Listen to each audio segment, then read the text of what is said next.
그래서 이런 형태로 이 속도로 계속 무언가가 생겨난다라고 하면 진짜로 이더리움의 한 해가 될 수도 있겠구나. 이더리움을 중심으로 한 기관의 투자가 단순히 기관의 현물 포지션으로만 가는 게 아니라 안녕하세요. 시장이 조금 반등하고 있는데요. 그러다 보면 살 걸 하는 분들 분명 계실 거라고 생각을 합니다. 자, 그렇지만 저희가 보고 있는 시장은 사실 지금의 잠깐의 반등을 보고 있는 게 아니라 아직도 꽤나 초기인 시장인 입장에서 우리가 장기 투자, 중기 투자 관점에서 뭘 보유하고 어떻게 트레이딩을 하고 또 인베스트를 해야 할 건가에 대한 관점으로 본다면 아직도 당연히 기회가 굉장히 많이 있는 시장이다라고 얘기를 드리고 시작을 하겠습니다. 제가 최근에 계속 이더리움 얘기를 이어가고 있는데 오늘도 조금 더 이야기를 드리려고 합니다. 제가 이더리움을 억지로 밀려고 이야기를 하는 게 아니고 정말 하루 걸러 하루별로 지금 이더리움에 관련된 게 계속 일관성 있는 소식들이 나오고 있어요. 이게 생각보다 지금 이런 움직임이 나오다 보면 큰 변화들이 우리가 생각했던 것보다 더 빨리 올 수 있겠구나 라는 생각이 들고, 늘 그렇듯이 가격은 그걸 먼저 반영하기 때문에 기회가 생각보다 빠른 시간 내에 올 수 있겠다라는 생각이고, 무슨 일들이 계속 일어나고 있냐면 제가 최근에 이제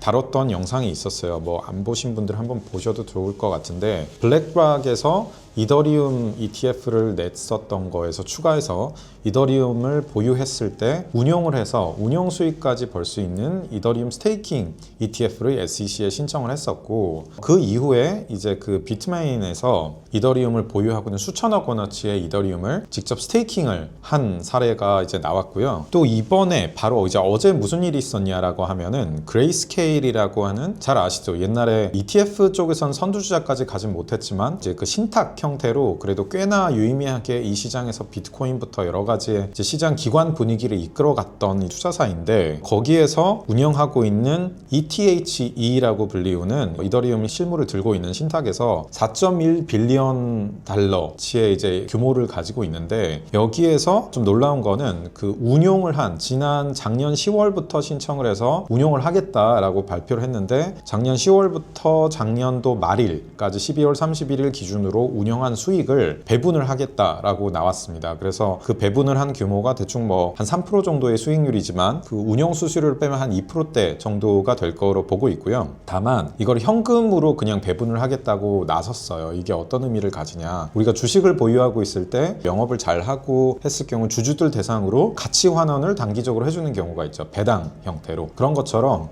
이더리움을 보유하고 있는 신탁에 투자를 했을 뿐인데, 그걸 운용한 부분에 대한 수수료를 현금성 자산으로 USD로 그대로 이제 배분을 해주겠다라고 발표를 했습니다. 그래서 기준 일자는 배당락처럼 그 일자도 이미 지정이 돼 있고 한데, 그런 관점에서 봤었을 때는 꽤나 흥미로운 시도라고 볼 수 있습니다. 이게 다 연결이 되어 있는 게, 아까 말씀드렸던 것처럼 큰 이더리움의 스테이킹, 결국 이더리움의 디파이 생태계를 기준으로 기관들이 이더리움 현물만 들고 있는 게 아니라 운용까지 해서 수수료를 그 추가 수익을 노릴 수 있는 굉장히 매력적인 시도가 일어나고 있는 거에서, 블랙락에서는 ETF 형태로 가장 제도권화되고 거래될 수 있는 이더리움 스테이킹 ETF를 신청을 했지만 아직 승인이 되진 않았고, 또 반대로 비트마인에서는 이제 보유하고 있는 그 ETF를 수천 원어치를 직접 스테이킹에 넣어서 직접적으로 이더리움 현물만 게 아니라 디파이로 다 들어가겠다라고 하면서 운영 영역을 직접 뛰어들었죠. 그러면서 블랙락에서는 이런 것들이 승인될 가능성이 더 높을 수 있게 직접 보유하고 있는 기관에서 이런 형태의 시도를 하는구나, 그리고 그게 잘 돌아가는구나를 보여줄 수 있는 계기가 됐는데, 바로 얼마 지나지 않아서 또 이렇게 그레이스케일에서 유의미한 규모의 실질적으로 이미 몇 달 동안 운용을 해서 수익이 난 것을 주주들, 그 홀더들에게, 투자자들에게 직접 배분해주는 그 어떤 하나의 사이클의 완성까지를 보여주는 측면에서 이 세 가지가 연계돼 있고 굉장히 흥미로운 시도라고 볼 수가 있습니다. 그래서 이런 형태로 이 속도로 계속 무언가가 생겨난다라고 하면 1분기에도 다른 기관들도 블랙락처럼 더 이제 디파이 생태계에 대한 진출을 당연히 더 그 사이에도 준비를 하고 있을 거라고 생각을 하고요. 혹은 그거에 대한 것들을 새로 진출하겠다라는 것들, 혹은 더 경쟁적으로 디파이 생태계를 장악하기 위한 기관들의 투자나 움직임, 이런 것들이 본격화될 수 있는 어떤 하나의 신호탄 으로 볼 수 있다는 측면에서 하시면서 진짜로 이더리움의 한 해가 될 수도 있겠구나. 이더리움을 중심으로 한 기관의 투자가 단순히 기관의 현물 포지션으로만 가는 게 아니라 이더리움을 통해서 크립토 생태계까지 자금이 흘러들어올 수 있는 형태로 간다는 것들을 봤었을 때 이게 얼마나 유의미한가를 볼 수 있고 이게 이더리움에서만 끝나진 않겠죠. 그런 측면에서 다른 스테이블 코인에 대한 스테이킹이라든가 디파이 서비스들도 더 많이 일어나게 될 거고 스테이블 코인이 확장될수록 그러면 훨씬 더 큰